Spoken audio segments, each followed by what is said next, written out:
नमस्कार दोस्तों, एक बार फिर से मेरे यूट्यूब चैनल में आपका स्वागत है। जो भी सरकारी जॉब की तैयारी कर रहे हैं या सरकारी जॉब में हैं उनके लिए ये बहुत ही फ़ायदेमंद बात है और इस वीडियो को ज़रूर देखिएगा। सरकार ने एक नया पेंशन स्कीम लाया है जिसे यूपीएस यानी यूनिफाइड पेंशन स्कीम के बारे में जाना जाता है।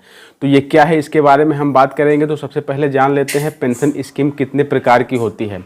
तो अभी तक गवर्नमेंट द्वारा 3 प्रकार की पेंशन स्कीम है, ओल्ड पेंशन स्कीम और न्यू पेंशन स्कीम और यूनिफाइड पेंशन स्कीम। तो चलिए जान लेते हैं बारी बारी से तीनों के बारे में।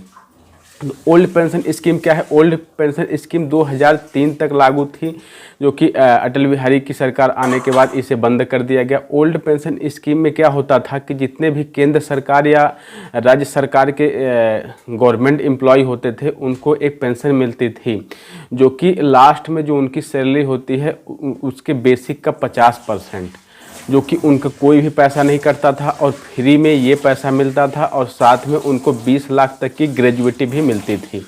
तो ओल्ड पेंशन स्कीम का सबसे बड़ा फ़ायदा ये था कि बिना कोई फंड कटे पैसा मिलता था, चाहे केंद्र सरकार का कर्मचारी हो चाहे राज्य सरकार का कर्मचारी हो। लेकिन इससे सरकार को बहुत ही घाटा होने लगा।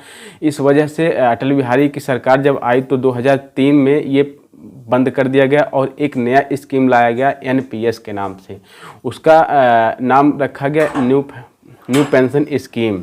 न्यू पेंशन स्कीम में क्या होता है कि जो आपका सैलरी है उसका बेसिक का 10% और प्लस डीए का 10% कटता है, जो कि तमाम रिजर्व फंड कंपनियां हैं, फंड मैनेजर हैं जो कि आपको पेंशन प्रोवाइड कराते हैं।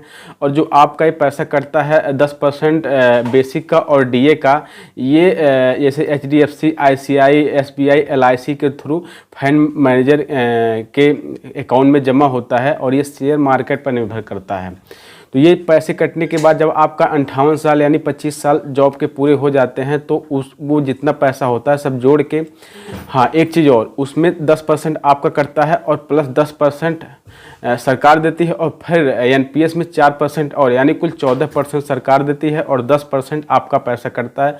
कुल 24% पैसा कटता है आपके बेसिक का, समझ लीजिए। तो ये सारा जोड़ के जितना पैसा होता है वो लास्ट में आपको जब रिटायरमेंट होता है तो आप उसको एक साथ या 60% निकाल सकते हैं और 40% का पेंशन बनवा सकते हैं, या तो आप पूरे 100% पैसे का पेंशन बनवा सकते हैं। तो ये था न्यू पेंशन स्कीम। अब 2003 के बाद अभी 2024 में जो कि एक स्कीम आई है यूनिफाइड पेंशन स्कीम के नाम से, जो कि जनवरी 2025 में लागू होगा। तो इसमें क्या है, चलिए हम एनपीएस और यूपीएस में डिफरेंस करते हैं।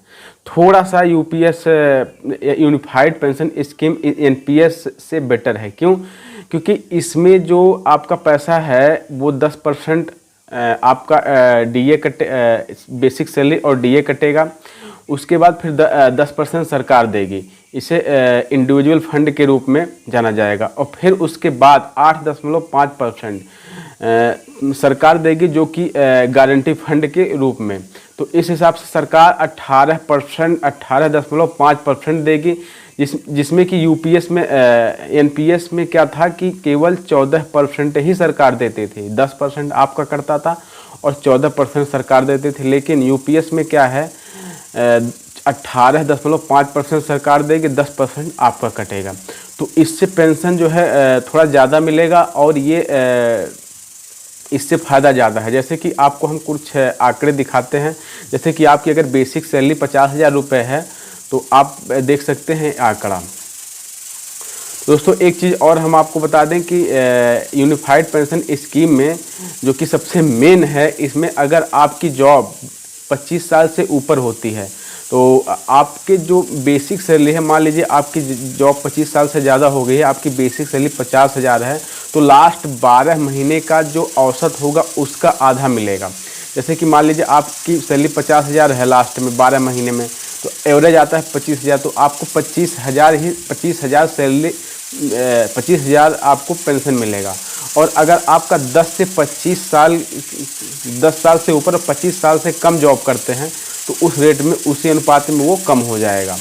और दोस्तों एक इसमें और फ़ायदा है कि अगर आपकी जॉब 10 साल से कम है गवर्नमेंट जॉब में, तो आपको ये पेंशन अगर मान लीजिए आपकी बेसिक सैलरी 20,000 से भी कम है तो आपको 10,000 पेंशन मिलेगा और प्लस डीआरएस रिलीव करके लगभग 5,000 बनेगा। यानी आज की हम बात करें तो लगभग आपको 10 साल से भी जॉब कम करते हैं तो 15,000 रुपये पेंशन के रूप में मिलेगा। हाँ दोस्तों, अभी ये केवल केंद्र सरकार पर ही अप्लाई हुआ है, राज्य सरकार चाहे तो अप्लाई कर सकती हैं। इसमें केंद्र सरकार के सीधे 23 लाख एम्प्लॉय को फ़ायदा मिलेगा। अगर केंद्र और राज्य सरकार को मिला दिया जाए तो कुल 90 लाख कर्मचारियों को फ़ायदा मिलेगा, लेकिन अभी राज्य सरकार ने इसे लागू नहीं किया है, अभी केंद्र सरकार ने लागू किया है, तो अभी ये डायरेक्ट फ़ायदा केवल 23 लाख एम्प्लॉय को ही मिलने वाला है। दोस्तों, आपको ये वीडियो कैसी लगी? अगर अच्छी लगी हो तो कमेंट में अपनी राय जरूर दीजिएगा, वीडियो को शेयर कीजिएगा। वीडियो देखने के लिए बहुत बहुत धन्यवाद और चैनल को लाइक और सब्सक्राइब जरूर कीजिएगा।